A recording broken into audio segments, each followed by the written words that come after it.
Councilwoman Carumba, could you lead us in the pledge, please?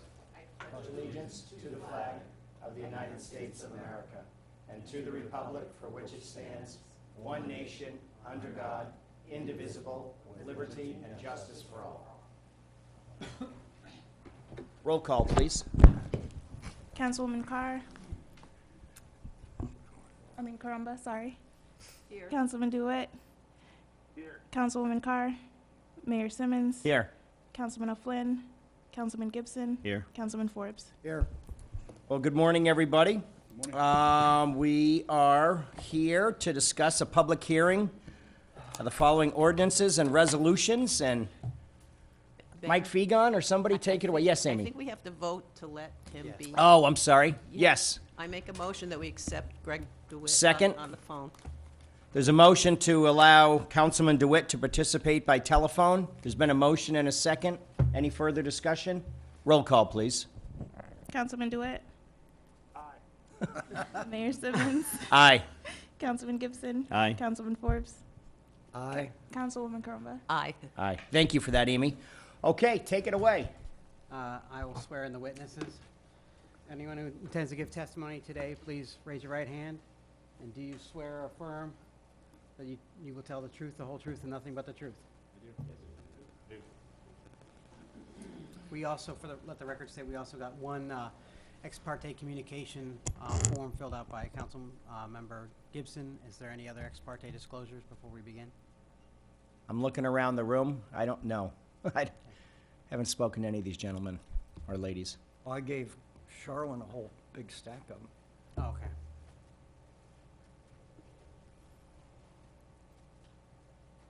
Okay. Good morning, Morning. Council. Mike Fegan, Community Development Staff, for the record.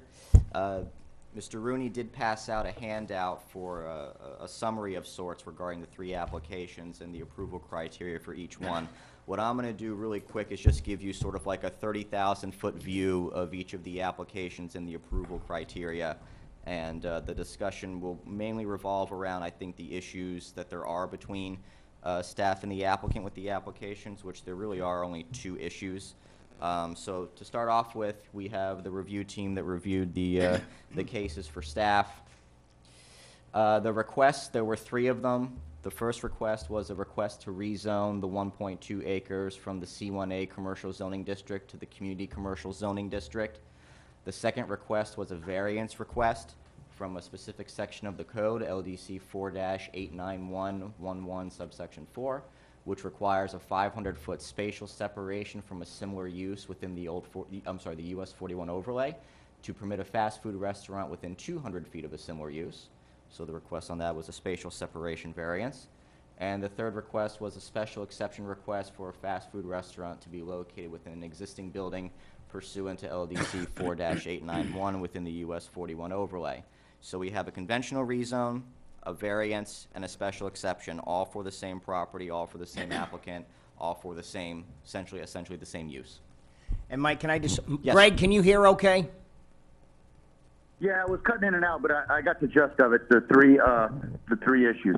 Okay, I just wanted to make sure. Thank you. Thanks, Mike. Yes, sir. So location-wise, I think we know where we are. It's just south of Bonita Beach Road, just west of US 41. And it's an old building that used to be a Burger King. It was then a Citibank, and it's been vacant for almost a decade now, I believe. With regards to the rezone, these are the approval criteria that staff and the zoning board utilizes when making recommendations and decisions.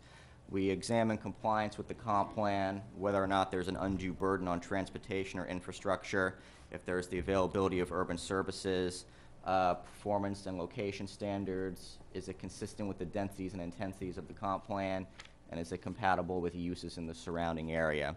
I guess just to kind of cut to the chase, this rezoning application, there wasn't any disagreement on between staff and the applicant or staff and zoning board and the applicant.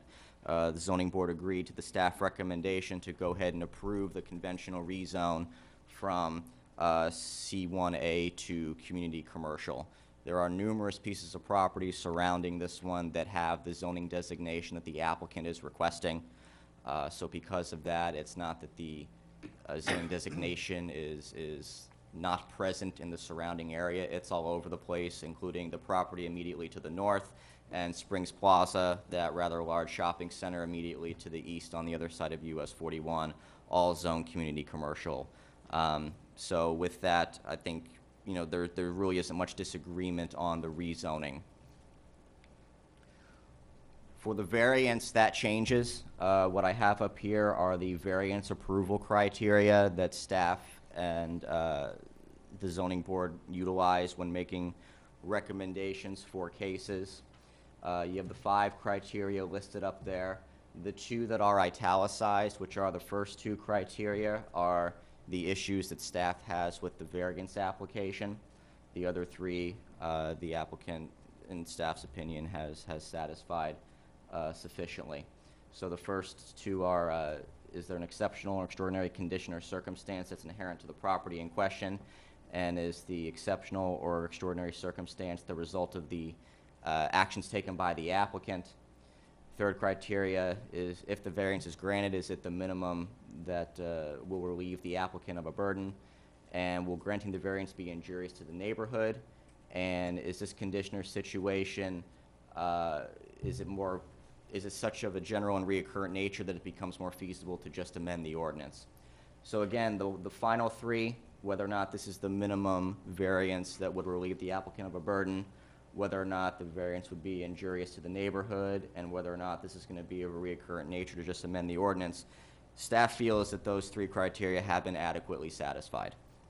So the first 2 is where we're having concerns about whether or not there actually is an extraordinary circumstance for this property, and whether or not this circumstance is the result of actions taken by the applicant. Similarly to the special exception, because these 2 applications are closely tied together, you have 10 special exception criteria that are to be utilized for property within the US 41 overlay. The issue with this particular application would be criteria 4, which has to do with exceptional or extraordinary conditions. Very similar language to the variance in that regard. Exceptional or extraordinary conditions which warrant the proposed use, including but not limited to demonstrated market demand and the minimum spatial separation of 500 feet from a similar use. That was the reason for the variance, is they could not meet that specific criteria of being at least 500 feet away from a similar use. There's a Wendy's immediately to the north. There's a KFC 2 properties to the south. There's a McDonald's and a Dunkin' Donuts on the other side of 41. All are within 500 feet of this proposed fast food use. So that is the issue with that. It's also important to note that in addition to these special exception criteria, you do have your standard special exception criteria found elsewhere in the code. But just to sum up, those criteria really are the same as 5 through 10 in the US 41 criteria. So they sort of doubled up, which makes sense. It's consistent with the rest of the LDC. And staff really doesn't have a problem with those criteria at all. Again, the biggest concern between staff and the applicant seems to be criteria number 4 with regards to the exceptional or extraordinary condition as it relates to a spatial separation of 500 feet from a similar use. That is the criteria that they could not meet, hence the variance application to essentially allow variance or grant relief from that specific approval criteria. So that really is the 30,000-foot view of the issues that are bringing us here today. It's council's pleasure which application you'd like to discuss first or in more detail. Again, the rezoning, there isn't any conflict between staff and the applicant or staff and the zoning board. It was all in agreement to recommend approval of the rezoning. The other 2 applications, there are concerns over. Okay. Council, what's your pleasure? I think we should handle the first one, because that seems to me pretty straightforward. Okay. And did you want me to go into a presentation of the first one, or just? Let me also, I'll throw the go offer ahead. out there is, you know, the applicant can, I don't know if it's easy for the applicant to do it as a consolidated presentation with everything, or to break it out individually, because after all, this is their burden to meet the criteria. I don't know which one works better for them, and relaying that information to you as well. Okay, good. Okay, very good. Thanks, Jared. Good morning. Good morning, Mr. Mayor and council members. My name is Steve Hartzell. I'm with Pavis Law Firm. You're normally seeing my partner, Neil Montgomery. She's got a conflict this morning. She has another hearing at this moment. But I'm here on behalf of the applicant. It would probably be easier for us to work them all together. I appreciate the way Mike has put together the staff report and the staff presentation. It really will help to consolidate and probably expedite the hearing if we can deal with them sort of all at one time. The facts are all the same. Really where we come down to, as Mike has pointed out, is a couple of very limited areas of some disagreement. So we're prepared to go ahead and put our presentation on if that's the way you would like to approach this, but I'm open to your approach. Counsel, is that all right? Fred? Yeah, it's fine. Since staff is in agreement on the first point, why don't we deal with that, and then we're only talking about the other two issues? All right, I'll make the executive decision. Let's start with number one. Dive in for number one, please. Okay. For the record, my name is Steve Hartzell. I'm with Pavis Law Firm. I'm here on behalf of the applicant, along with our project team, Eric Royal. Mr. Royal is sitting on the second row there, along with our project engineer, Mike Herrera of Grady Minor and Associates, and Norm Treblecock. And Norm Treblecock is our traffic consultant with Treblecock Consulting Solutions. Also with me today is Wayne Arnold. You're familiar with Wayne. He's a certified land planner with Q Grady Minor and Associates. As I said, we do appreciate the staff overview and much of the staff report. In terms of dealing with the rezoning only, rather than kind of going into my presentation, which was really focused on the areas of disagreement, I'm going to turn this over to Wayne to talk about the rezoning and how this meets, how the change from C1A to CC meets the requirements for both the land development code and the comprehensive plan. Or actually, since staff is in agreement, do we want to just go ahead and approve this one? And then move into where the disagreements are? Well, if there was a motion, if there's a motion on the table, I won't interrupt that. I'll make a motion to approve the zoning request. I'll second it. Second. Okay, there's been a motion to accept item one, and there's been a second.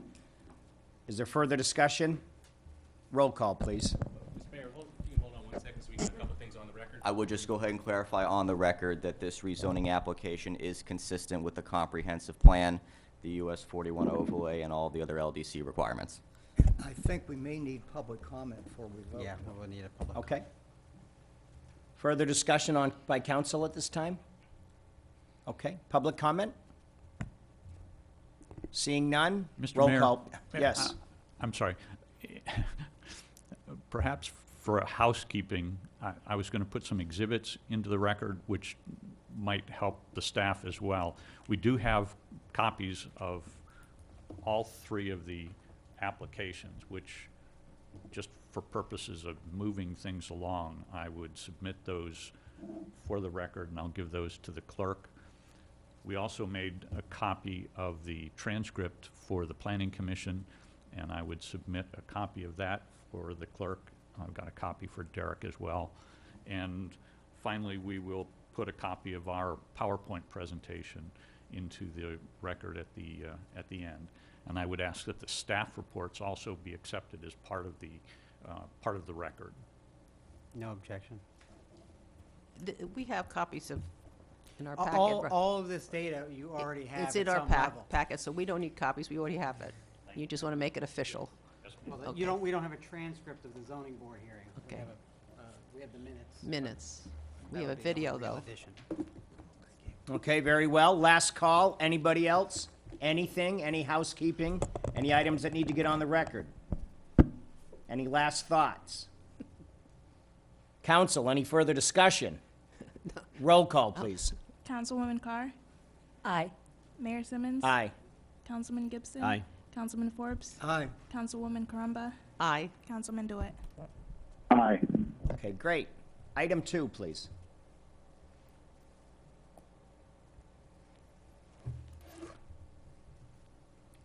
As I said, Mr. Chairman, I'm here with the project team, we do appreciate the staff overview.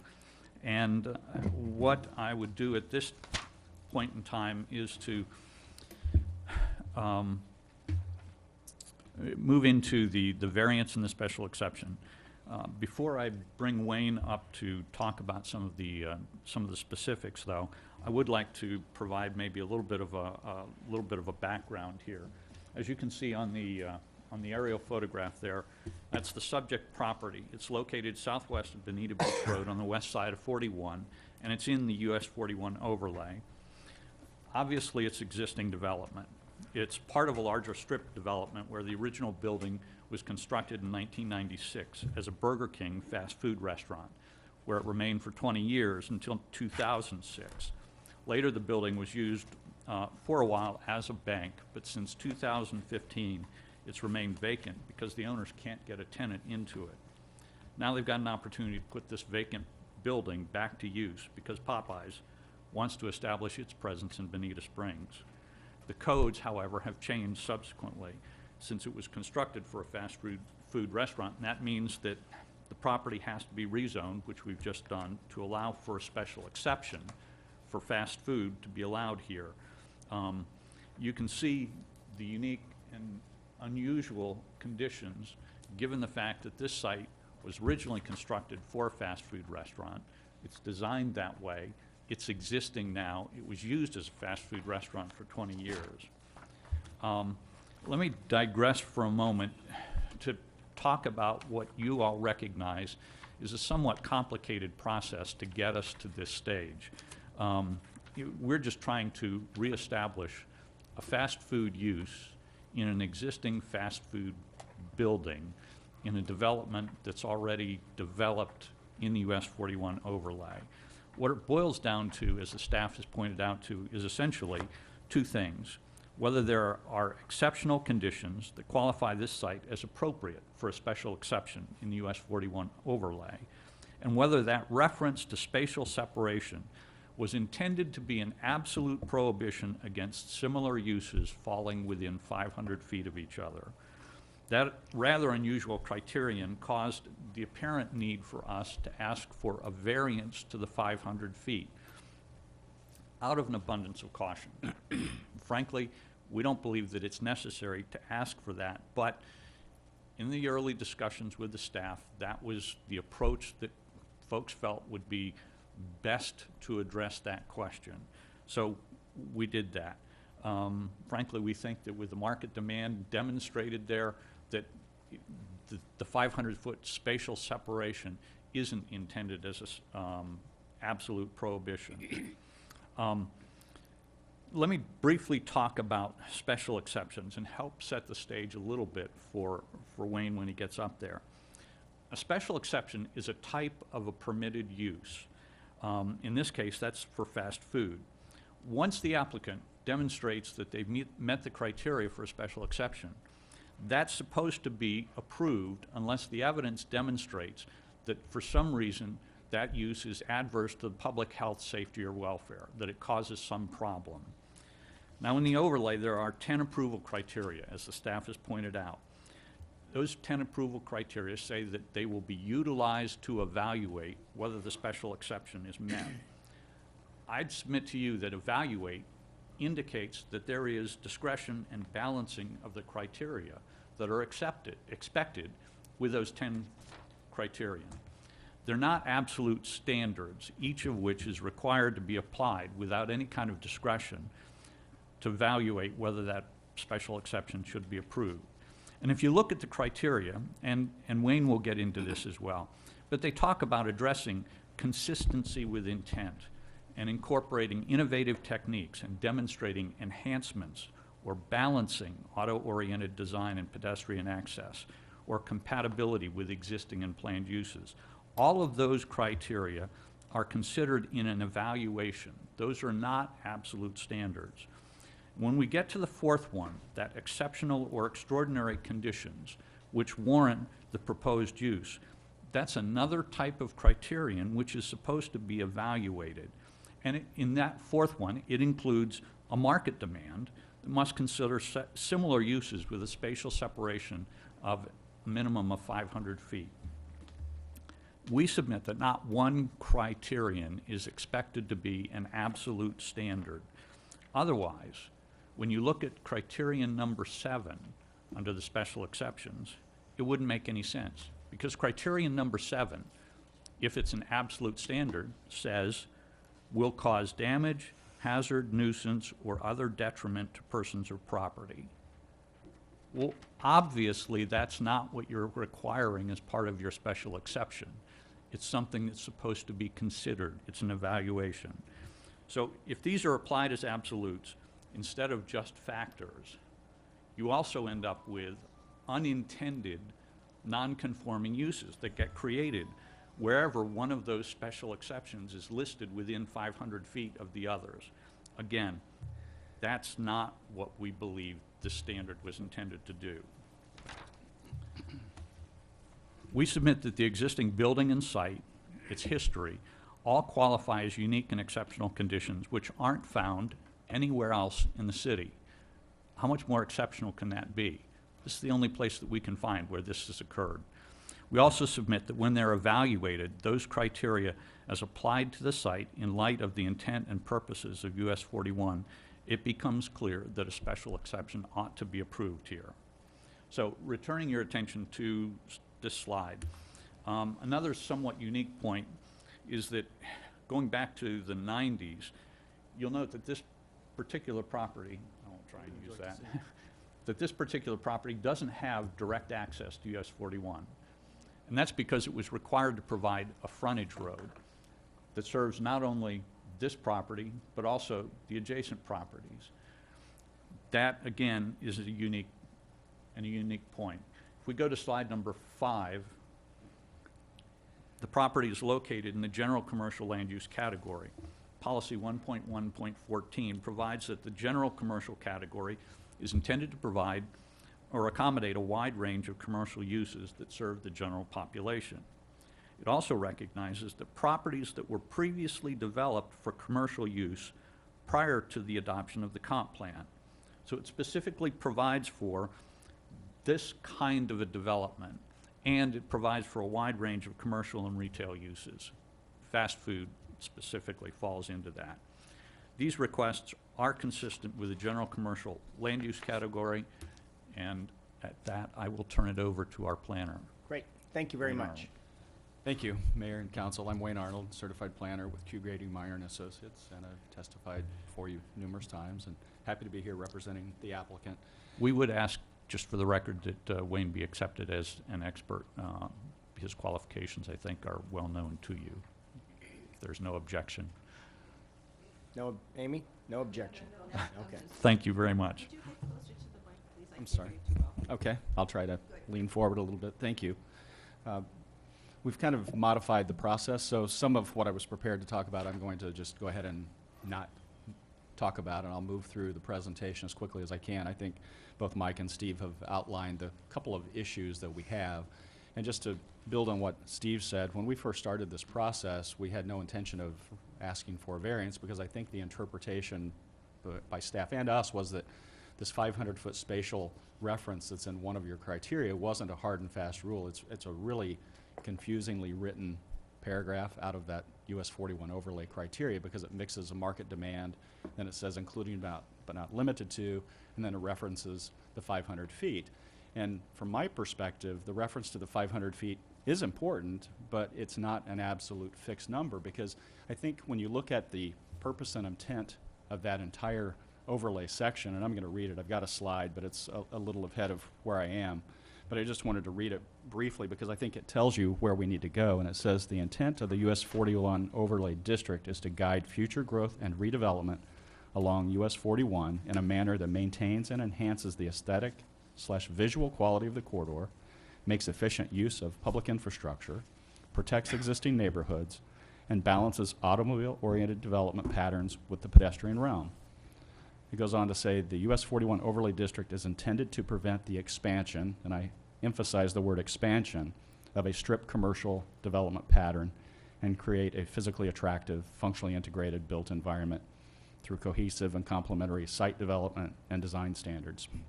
So the intent of your overlay is to prohibited an expansion of the strip commercial, and I would submit that this is redevelopment of an existing site that was previously utilized for a fast food restaurant, and the components of which are still in place to reestablish this as a fast food restaurant within 500 feet.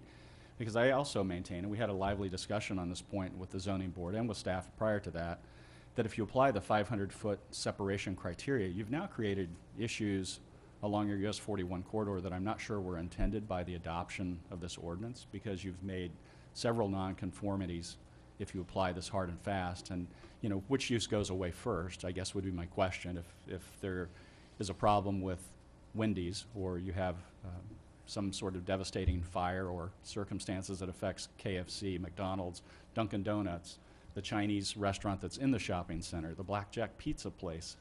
I mean, you go down the list, because the other problem with this is, how do you even apply the 500 feet? It doesn't tell me whether it's building to building or property line to property line.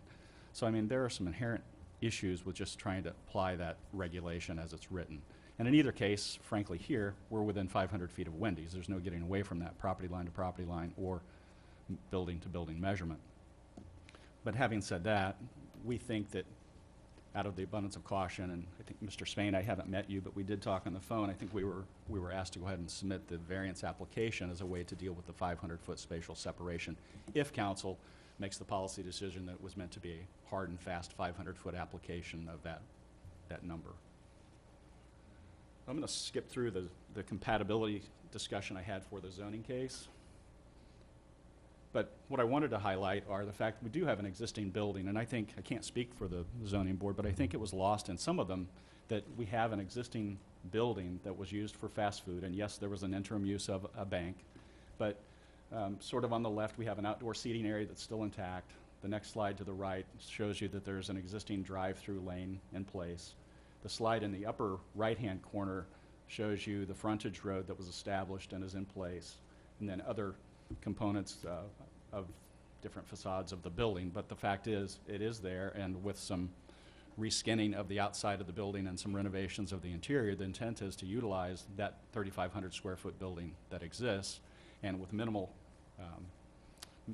conversion, it can be reutilized as the Popeyes, which is why we're here today. We also provided you 3 different elevations that showing you 3 different examples of Popeyes, Mediterranean style. I'm not sure what their elevation that's got the highlighting the darker yellow and red would be considered. It's a little bit of a hybrid. And then I would call it more of a coastal Florida approach on the bottom, which shows you some awnings with metal roof, et cetera. But I think what trying to highlight here is that if architecture and aesthetics are important to you in the corridor, which it says that's one of your reasons you adopted it, just know that Popeyes is happy and willing to work with the city to establish an architectural form that's most appropriate for the city. This is our proposed site plan, and we've worked with the staff, and this is part of the special exception package, but a couple of things they've asked us to do that are important are, one, you can see that we've highlighted that we meet all the criteria for a fast food restaurant in terms of the stacking requirements. They've asked us to make some handicap accessibility improvements. They've asked us to work with them on some of the enhancement of landscaping, which we're happy to do. And probably the most important thing, to deal with the auto-centric nature of what a fast food restaurant typically is. You have existing sidewalk on US 41, and they've asked us on Beaumont to go ahead and make a sidewalk connection all along Beaumont and all the way around the site on Beaumont. So we would be establishing a sidewalk as part of our improvements to the site. This is a color version of the site plan, and you can sort of see the shaded gray area that represents the sidewalk that we have been asked and are willing to construct as part of the project. Skip through the zoning information, but this one is important because this was, if you look at the exhibit, this was part of the Burger King development order process, and it shows you the dedication of the frontage road that was part of that local development order process, which we think goes to one of the very unique standards that has to be met as part of both your special exception and your variance, and that is, it is an extraordinary condition that we were asked as part of the Burger King application to provide for and dedicate a frontage road for the general public. And that, again, addresses a couple things. One, as Steve mentioned in his presentation, we don't have a direct access point to US 41. We're utilizing Beaumont Drive to the north, which has a long deceleration lane as part of the right turn lane. And then this connects all of the site between Beaumont South through the pet food store. So you have public accessibility between Beaumont that doesn't require anyone to utilize any of these uses by going back out onto US 41. Again, the variance criteria that Mike talked about, A and B are the two that staff found that we didn't meet, or in their opinion, they didn't feel like we had justified it. But it talks about exceptional or extraordinary conditions that are inherent to this property. And I think you have to go back to the fact that the building was initially built as a fast food restaurant. We dedicated a right-of-way for the general public based on the fact it was a fast food restaurant and a high-traffic generator. There were no new curb cuts created on US 41 for the use. And to item B, the argument that was made at the zoning board hearing was a little confusing to us because the mere fact that I asked for the variance was a demonstration that we created our issue. But the fact is, you created a US 41 overlay that created this 500-foot reference to spatial separation. And as Steve mentioned, we've looked at that, and we don't believe that you have to meet all of those criteria, because I think, as staff said, in their opinion, we met 9.5 of those on their face. It was the one that referenced the 500 feet we didn't meet. But as in concurrence with Steve, we don't believe we have to meet that, and we believe it's your ability as council to indicate that I would evaluate the other uses in the context of how do I achieve the purpose of your ordinance. And I am redevelopment, which you're encouraging. I'm not creating new strip and expanding strip commercial development. I'm trying to utilize existing infrastructure that's in place. And we think that those are all extraordinary conditions that are inherent to this property.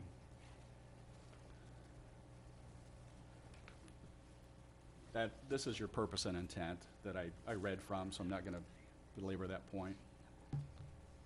But we think that with the reuse of the building, we will maintain and enhance the aesthetics of the corridor.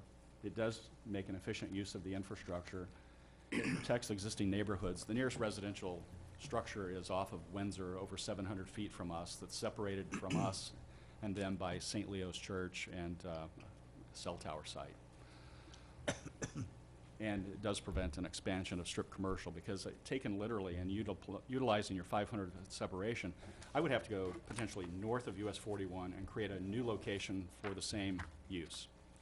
And I don't think that's what your ordinance necessarily intended, but to be not within 500 feet of another fast food use. And I guess even to a point Steve and I discussed, how you define similar. Is it really just another fast food use? Could it be a conventional restaurant? Because if that's the case, I'm still not sure what you accomplish, because they can all look the same, because when you look at the definition of how you define fast food, it's not the fact that I have a drive-through lane, it's how I order my food. And it comes to me in a ready-to-consume state. So if I had table service and I ordered from the table and they bring the meal to me, that's not fast food. But because I order from the counter or menu board, that's considered fast food. I'm not going to belabor the special exception criteria. That just shows you the separation to our nearest home in Spanish Wells to the east is over 1,000 feet, and that's separated by shopping center. And then, of course, off of Windsor, you have residences that are a little over 700 feet away.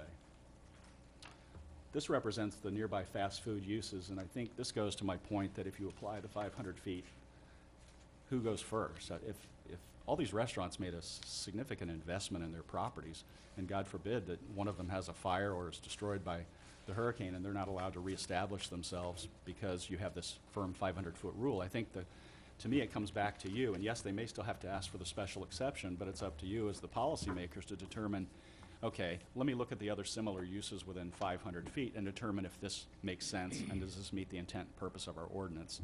And we would submit that even though we're within 500 feet, we meet the intent and purpose of your ordinance, as I've already explained. Popeyes, they've approved this location. Our client owns franchises for Popeyes and several other restaurant chains. But when you look at the closest Popeyes to this site, 22 miles is the closest one in Fort Myers. You have another in Lehigh Acres, and there's one in Immokalee, none of which are here and even close to Bonita Springs. This is tighter aerial of the site, but I just wanted to highlight that the site improvements are there. And there was some discussion at the zoning board hearing about other site improvements that we would be making, and we would be working with your staff. In any event, they've asked us to work with the betterment plan on landscaping that I discussed. We'd be cleaning up the site, obviously in several ways. The landscaping hasn't been maintained as a vacant property, and it would be as part of this approval process. Again, these were the various elevations that we have seen for other Popeyes that we're willing to discuss with you.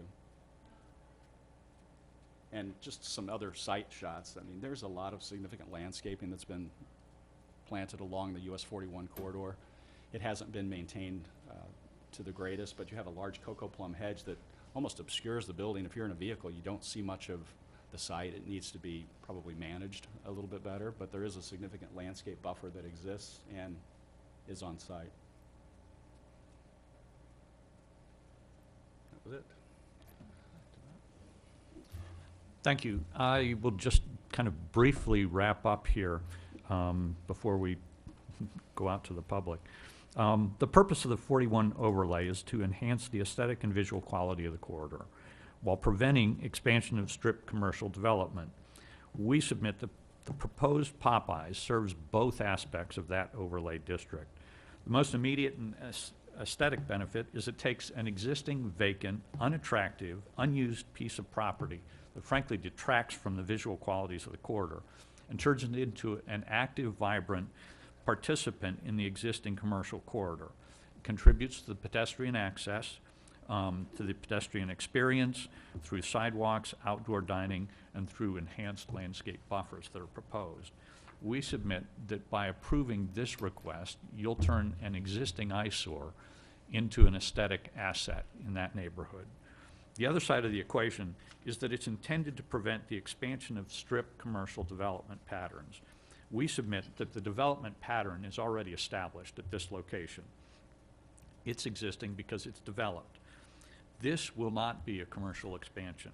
On the contrary, the building was originally designed and built and used for fast food. It's been that way for 20 years. Allowing it to get refurbished and once again put to an active use that contributes to the neighborhood will actually reduce pressure for expansion. As Wayne pointed out, if the interpretation is that all special exceptions have to be at least 500 feet apart, what happens with all of the restaurants that you saw listed up there is that eventually all of those restaurants get pushed out farther down 41 or farther up 41, which is absolutely contrary to what you're trying to do. You're forcing the expansion of that strip commercial. So we submit that we've demonstrated that there's a market demand for Popeyes fast food in Bonita Springs. This is the location that Popeyes wants to invest in. It's consistent with a comp plan. It's compatible with the other uses in the neighborhood. It meets the requirements of the Land Development Code, and it represents a benefit both for the city and for the public. We submit for all of these reasons, you ought to approve the special exception and the variance that will allow Popeyes to get located here. Mike? I move to approve the variance request based second. on the evidence presented. I'm sorry. I move to approve the variance request based on the evidence provided. Thank you. And staff report, and finding that the applicant has met the required findings to approve the variance. And do we, And I second. Laura Carr, second. before we take a vote, open it up to the public? Absolutely. Comment. Can I make? Mike? Staff could say their Fred? piece as well. I'd like to afterwards. make a motion to amend the motion Could that. we, could we have the staff report? Could we finish the thing and have some message from our attorneys here who have looked at this? The staff want to, Sure, yes, I'll just go ahead and speak to the points instead of, I'm not going to take up time to put up my presentation, but regarding some of the points that were made with the applicant, yes, it is true that the original use was a fast food restaurant back in 1986. The use went away in 2006 and was refurbished as a city bank. And I think since 2007, 2008, somewhere in there, the building's been vacant, so it's been over a decade of vacancy in that building. The fact that it was originally a fast food use, while it is a very good historical fact for background, really doesn't have much bearing on the request in front of you because any entitlements associated with that use have long since expired. The county removed fast food as an allowable use in the original zoning district of C1A. So when that happened, that use automatically became nonconforming. It did not become nonconforming because of the US 41 overlay. So the rezone needed to happen to help address that criteria. That had nothing to do with the special exception criteria or the criteria found within the US 41 overlay. And with regards to nonconforming uses, those are already addressed within our land development code. If there is a nonconforming use that is in existence, the code allows 6 months for that use to be put back, essentially. So if the McDonald's, as an example, were to go out of business, another fast food use can go in that building within 6 months without having to come back through hearings. That's what the code says right now. So we're not talking 6 months, we're talking 10 plus years. So I think that's where staff was coming from in their analysis of that specific criteria and erring on the side of caution in that regard. Yes, it is true that the applicant has done a lot of work on the site with staff input and the sidewalks, enhanced landscaping, the idea of putting an outdoor seating area. All those are positive and great things for the site. The stacking for the vehicles are there, the sidewalks are there, the crosswalks are there. A lot of work has been done on that site. I think there's still some discussion that needs to be had with regards to the architecture. But yes, a lot of work has been done, and obviously it would be a staff requirement that should this go through, that the site be brought up to code to the extent as possible.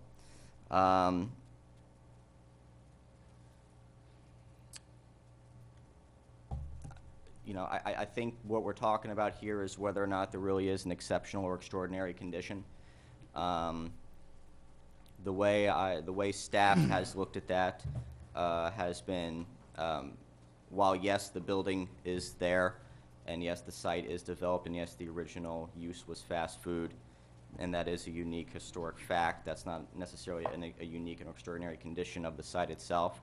Using that 500-foot spatial separation, perhaps a better example would be that if there was some unique habitat on site, which is actually one of the approval criteria that you look at, are there any environmentally critical or sensitive areas on site? Perhaps if there were some heritage trees or a wetland or a conservation area on site, so the building or the site had to be developed differently. And as a result, the site of that building is within 500 feet of a similar use. That may be considered an extraordinary or exceptional condition. But I don't think staff would be in agreement in saying that because at one time it was that use. I don't think staff or the council is under any obligation to reestablish that historical use. We have a code, we have criteria, they are labeled the approval criteria, with the final 5 of that approval criteria being the standards of review for special exceptions throughout the entire city. So taking that and using that within the staff report, staff has the recommendations of denial.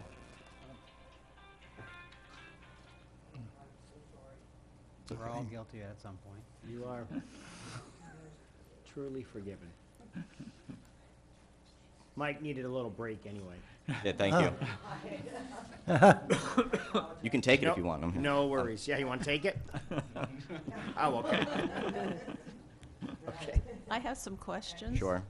And I don't know who it's for, but first of all, does the staff recommend that we deny the variance request or approve it?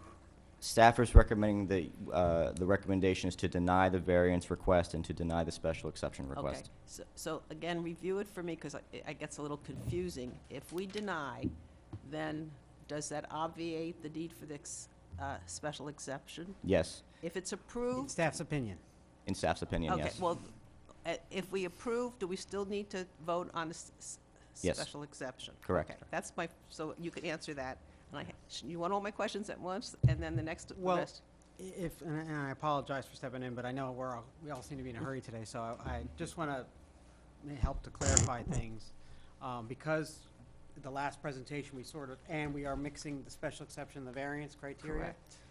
And I know there's a motion on the floor, but when we open the public hearing I think we should open the public hearing for both the special exception and the variance so that we continue to deal with things together. Mhm. And when you make your votes one way or the other on either the variance or the special exception, remember that there are 5 conditions requested by staff on both of those approvals. So the variance has 5 conditions that staff has asked for. The special exception has 5 conditions that they have asked for. The applicant has sort of thrown out a architectural theme in the special exception criteria, and they would be looking for guidance on that. So just something to keep in mind when you make your deliberations. And to help that out, Derek, Steve Hartzell for the record, the conditions that the staff has proposed are acceptable to the applicant. So we're presuming that your approval would be subject to the conditions that have been proposed by the applicant. And as Derek has pointed out, Popeyes has provided for us 3 different options in order to give you an opportunity to determine kind of which you believe would be more appropriate for the city, assuming that you approve this. For me, and maybe somebody can help me with this, and I think, Steve, you put this out, is that what's critical here is the interpretation of whether these are going to the special exceptions, whether these are absolute standards. And it seems to me like, don't legal people have certain words to tell you whether that's absolute or not? So could you help me with that? Sure. And I think the other mention that you made, that the development pattern is already established, and I don't believe that's true, because will someone help me with why I wasn't on the councils. I think 2 of you were in the council when you passed the overlay. There was my understanding of why one of the reasons why it was passed is because there was concern about concentration. And you talk about expansion, but the council, I think, said they were concerned about how these concentrations, not only of fast foods, but other things. I think they were talking about boating something. Mm-hmm. So I think we need a clarification of what the intent of that overlay was to determine how important that 500-foot separation was to the thinking there. I mean, I need help with that because I wasn't on there.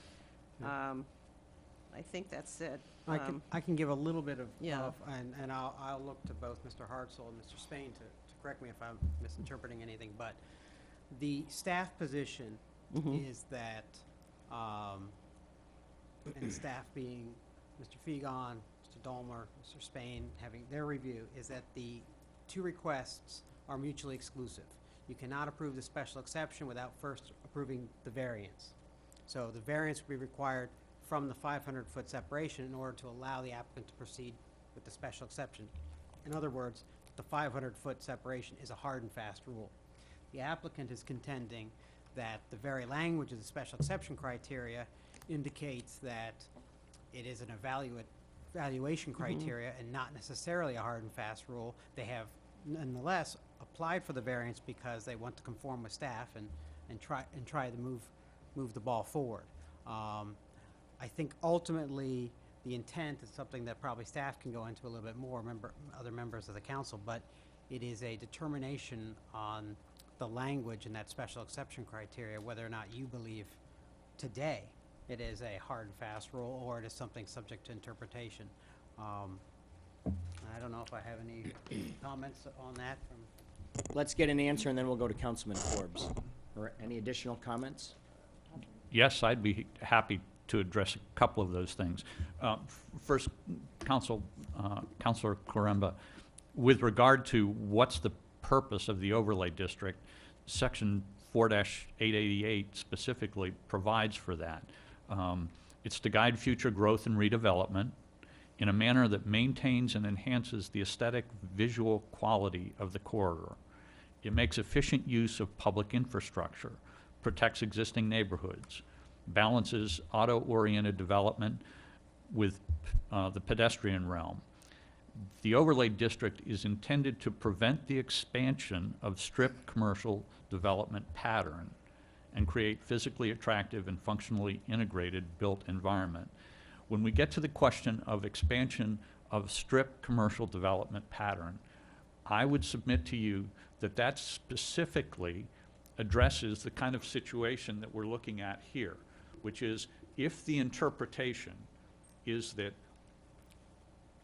no special exceptions that are the same or similar uses are in the future going to be allowed within 500 feet of each other, the effect of that is going to push that commercial development farther out, north, south. That's going to expand strip commercial development with fast food all up and down 41.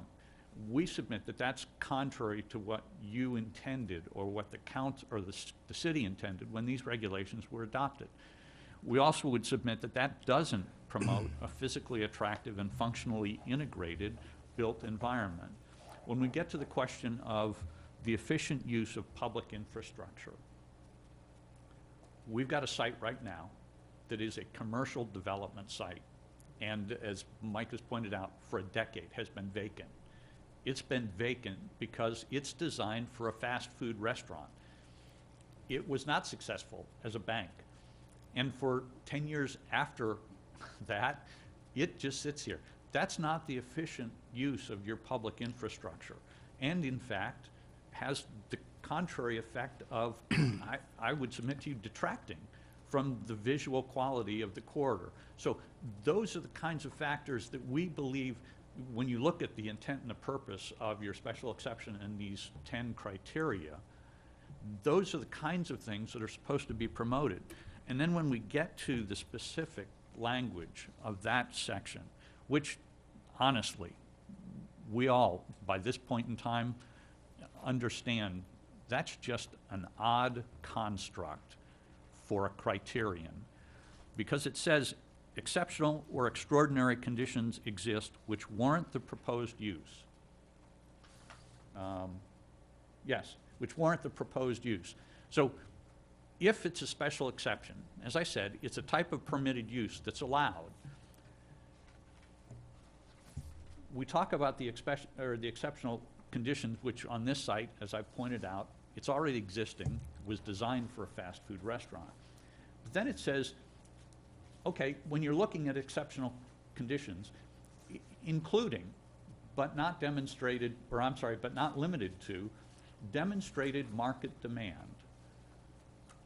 Well, does this say you absolutely have to provide a demonstrated market demand? No, it says your exceptional conditions, including, okay, market demand. That's one of the things for you to consider. Is that one of the exceptional conditions? Well, in this particular case, we've demonstrated that. Popeyes has done the market study. Another, minimum spatial separation of 500 feet from a similar use. That's a criterion that you can consider, but it does not say there must be an absolute minimum. And when we talk about what words a legislative body would use to make it clear, well, frankly, if this was a minimum, it would be set apart as has to be a minimum of 500 feet from any from the same use. When you talk about similar uses, that opens up the door for how do you determine what's a similar use? Is it a restaurant, any kind of a restaurant? Is it any kind of a food use? If you are considering or evaluating that criterion, not as an absolute, but just as a factor, then I would submit this makes sense. But if it's an absolute, I would submit to you that it would be set apart as a separate one. Derek, could you just, whatever came before the for whatever it is, isn't that what's the governing, and in legal stuff, you have to say what's before that? Yeah, and I'll actually. What does it say before, when it lists all those criteria? Well, I'll actually ask Mr. Spain to address this issue, since he's assisted staff in the position. I that can't they're hear you, I'm taking. sorry. I'm going to ask Mr. Spain to address this issue. Okay, yeah. I mean, I thought that's how you read the legal stuff, but I'm not a lawyer, so you tell me. Well, good morning, and I appreciate it, Council, the opportunity to be here. Brent Spain, Theriak in Spain, for the record. Special Land Use Council for the city, representing staff this morning. And the provision that was, now it actually is on the screen, council member, but it actually says approval criteria. It says the following criteria will be utilized to evaluate special exception requests in the US 41 overlay. the term will is analogous to shall and must through court decisions and most codes. So our firm, when we analyze this and work with staff, we read that provision to state that the reviewing body, the zoning board, as well as you all, will be utilizing these criteria as approval criteria. When we look at number 4, and it says exceptional or extraordinary conditions exist which warrant the proposed use, including but not limited to demonstrated market demand and, it doesn't say or, it says and minimum spatial separation of 500 feet from a similar use. We read that as a requirement of the exceptional or extraordinary conditions that warrant this special exception, with our understanding of the policy reasoning behind it being that the corridor didn't want to have one use after another use after another use, that the city council at that time wanted to promote a variety of uses and diversity along that corridor. There are a couple other things that I'd mention. One, just to clarify for the record, I think Mr. Hartzell may have inadvertently misspoke and said that the property's been vacant for a decade. I thought I heard Mr. Arnold testify that the bank was there until 2015. So it's only been vacant for 3 years. 3 years. The fast food restaurant, the fast food restaurant vacated the site. Staff testified. We're gonna get it on the record just a I'm sorry, just for the record, I was quoting staff, and I'll defer to Mike on the vacancy for a decade. Right, Mike, yes. do you want to run through the dates again, please? Yes, the Burger King was established in 1986. In 2006, it disappeared. It moved up the street, and the site was redeveloped as a bank, which lasted until 2008. 8, so it's 10 years. But the fast food restaurant, which I think Mr. Spain was getting to, has been non-existent for 12 years on site. So, Fred, just- you're waiting patiently, but when the attorney's done, you get your turn. yeah, I just have a couple other points to clarify. As there's been a lot of, I guess, argument from council regarding the intent of the overlay. One of the provisions, which unfortunately I don't have a PowerPoint, and it isn't in the PowerPoint, is that there is a section directly after the intent provision, it's 4-889B, which says that the provisions of this section shall apply to all development and redevelopment located within the geographical boundaries of the US 41 overlay. So I mentioned that just so the council's aware. This does involve a redevelopment of a site. The provisions within that entire overlay section apply to this project, which would include the special exception approval criteria, which include that reference to a minimum spatial separation of 500 feet. The last two things I just want to mention, which you all are probably well aware of, but just when you are put in this position of having to construe your code or analyze the code, is one, that your code very early on in section 1-2, A1 says that all provisions, terms, phrases, and expressions contained in this land development code will be liberally construed in order that the true intent and meaning of the city council may be fully carried out.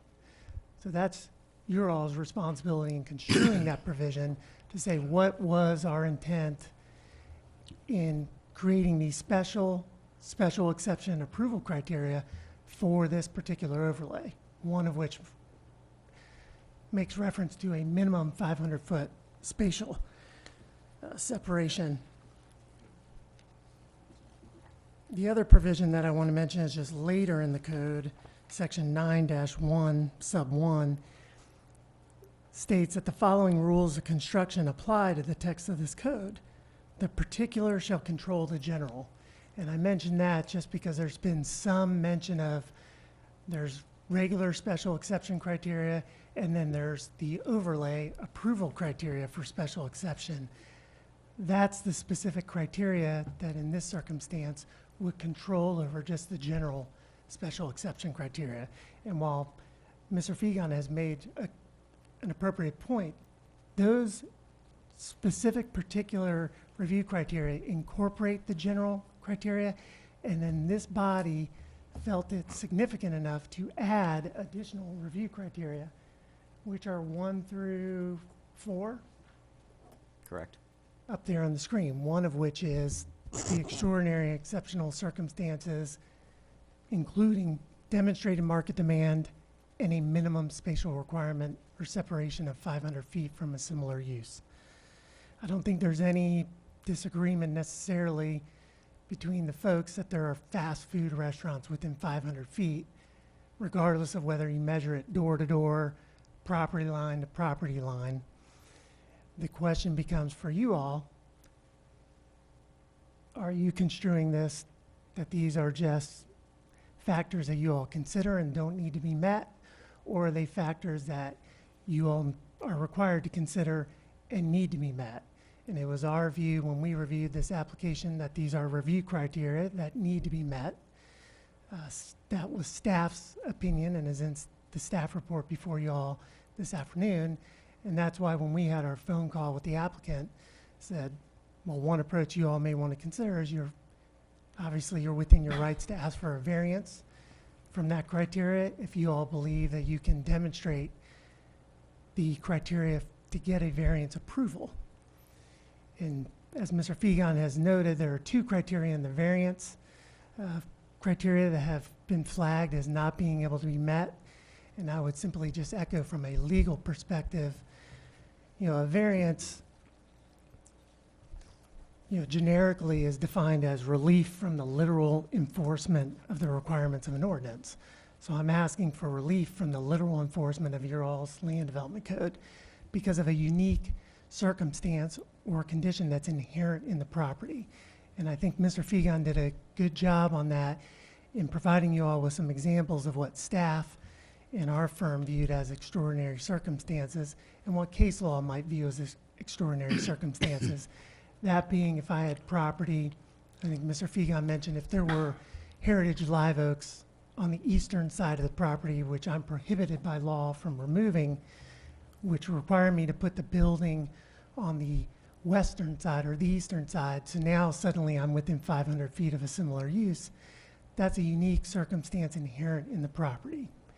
If there's a wetland that I can't impact, so I have to put the building on a certain location, trips to 500 feet. Or let's say the typical basis for a variance is I have a strangely shaped property and the western side is triangular and I can't put the building there and I'm forced to put it on the eastern side so I cannot meet the distance separation requirement. Those would be the type of unique and exceptional circumstances that through case law and historically are the type that are sufficient to demonstrate the need for a variance. Here was our view and the staff's view that the applicant's coming before you and saying, we have a building, we'd like to use it for a use that previously was on the site. I think Mr. Fegan can confirm this, but there are a number of other uses that are allowable and could be put onto the site. Whether or not they'll be as financially feasible or economically successful is not one of the criteria for a variance.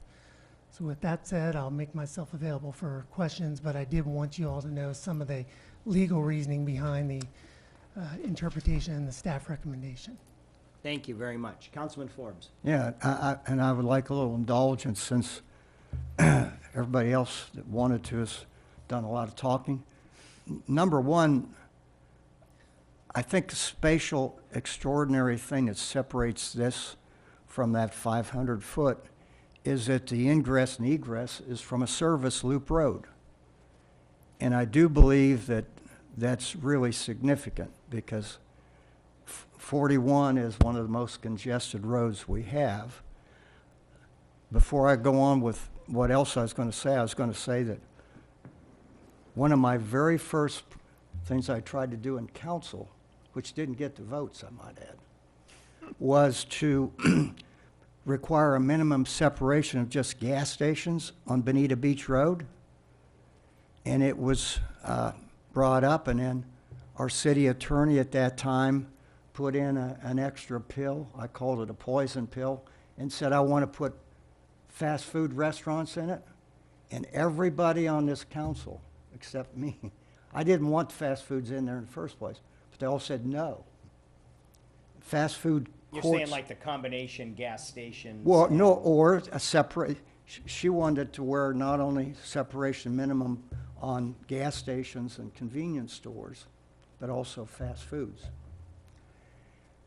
And that was on Bonita Beach Road, and so I think, first of all, I think these ordinances need to be touched up a bit. I think there should be a recognition that if you have a service loop road, which these buildings have, including this one, that is an extraordinary circumstance, which eliminates curb cuts on 41, which is the real Achilles heel, because you're getting lots of people going in and out within 500 feet, whether it's a bank and a fast food or two fast foods or whatever.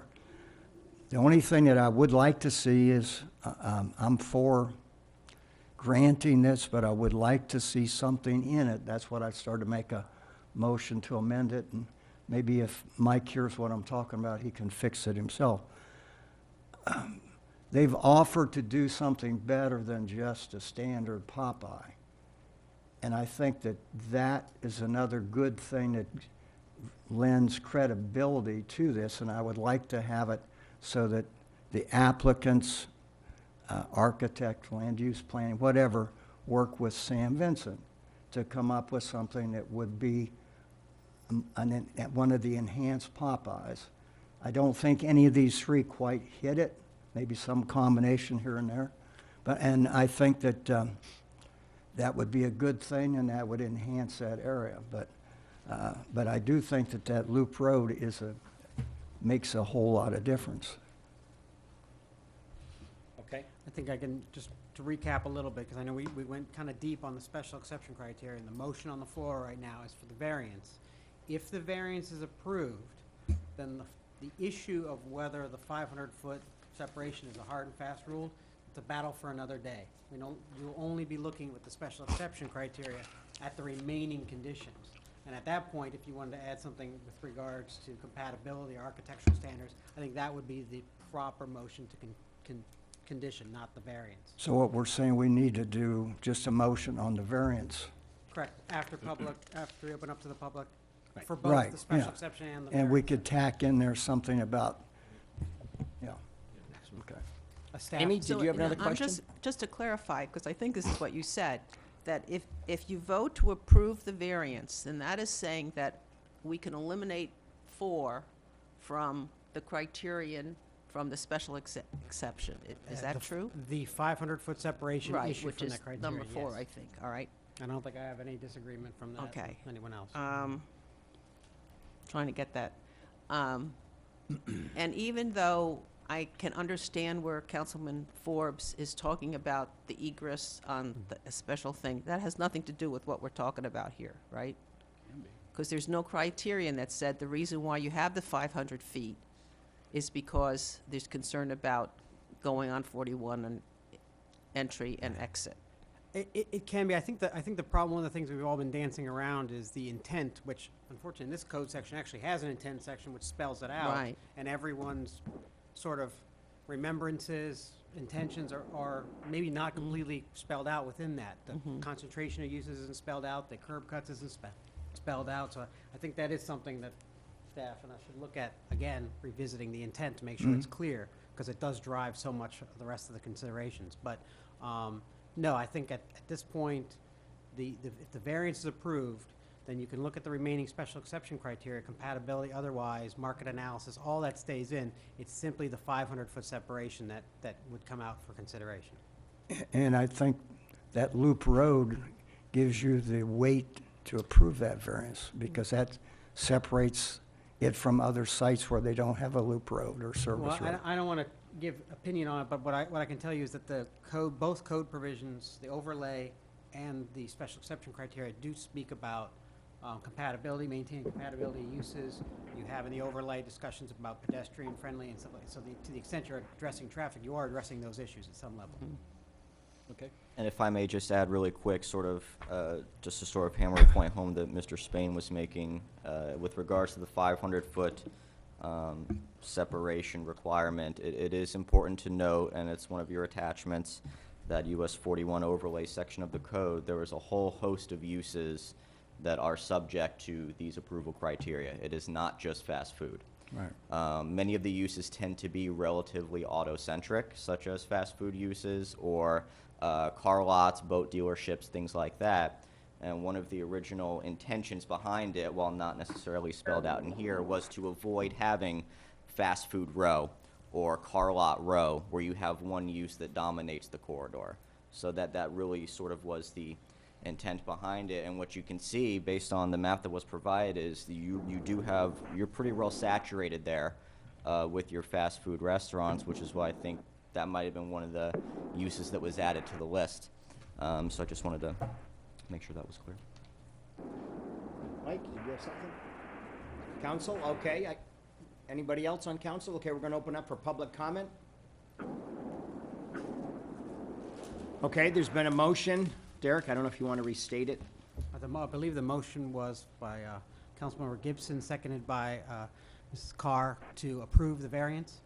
Was that with the 5 conditions that staff had recommended and were accepted by the applicant? Do you want staff to go over those conditions really quick, just for the record? Why Sure. not? Yep. So for the variance, the 5 conditions that were provided as part of the summary would be: the variance will apply to the specific fast food restaurant that is proposed to go with the subject address, and the applicant must submit for a local development order approval within 18 months of the effective date of the ordinance. So essentially what we're doing is we're trying to avoid speculation and allowing this to sort of remain vacant for even a longer period of time. We're saying, okay, if you are going to get this, you have 18 months to submit for permits to start redeveloping the site and getting the use in there. We have a site plan that was shown that we want the site to be developed consistent with, which has the additional sidewalks, crosswalks, ADA access, all those areas, the outdoor seating area, and the client or the applicant has agreed to do that. We also have a condition in there with regards to having a betterment plan for landscaping. Really, that's going to have to do with the landscaping that abuts that service road near US 41. I think the code requires a 20-foot wide landscape buffer at that area, but because we have that service road, which was a requirement of a previous zoning action, which is heavily utilized and which is great for interconnectivity, the code also allows the applicant to submit a betterment plan to decide what else can be done in that area without compromising that interconnectivity. Number 4 would be understanding that additional changes that aren't covered by this approval may require additional hearings. And number 5 would be, unless modified by this approval, the property needs to be developed consistent with the LDC and the US 41 overlay. So those were the 5 approval criteria should it be approved.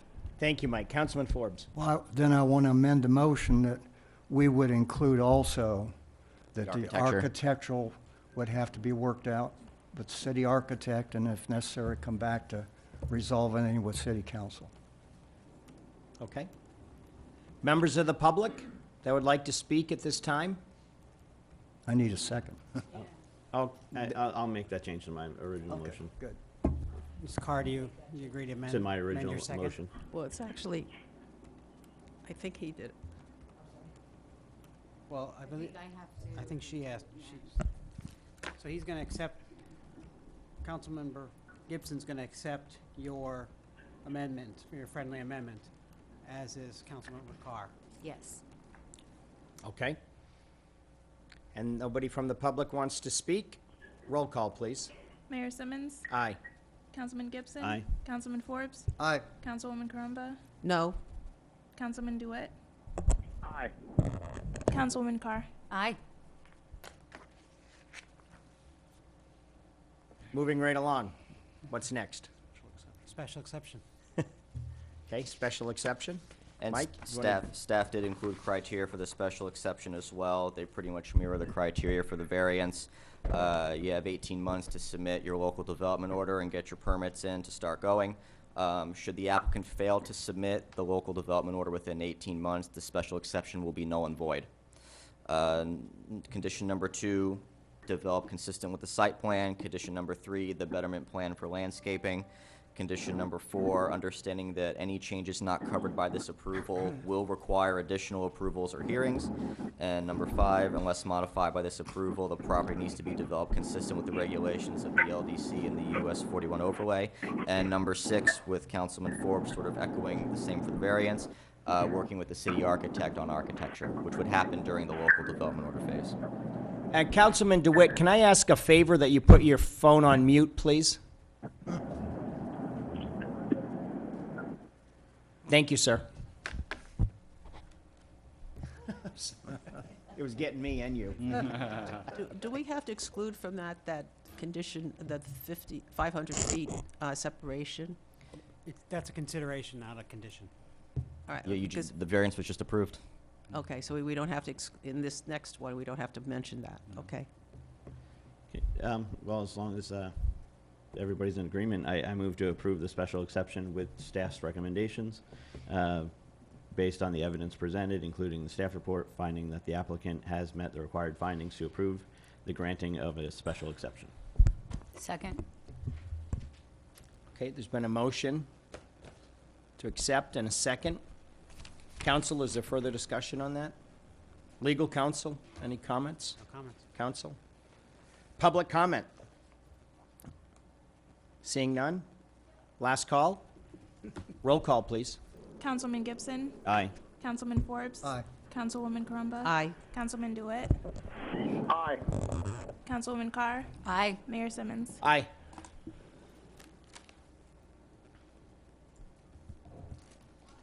Derek? Done. That's it. Thank you very much. Okay. Anybody have anything else for the good of the order, or No. on the record, or off the record? Okay, Thank you. motion to adjourn? So moved. We are adjourned. Thank Thank you, everybody.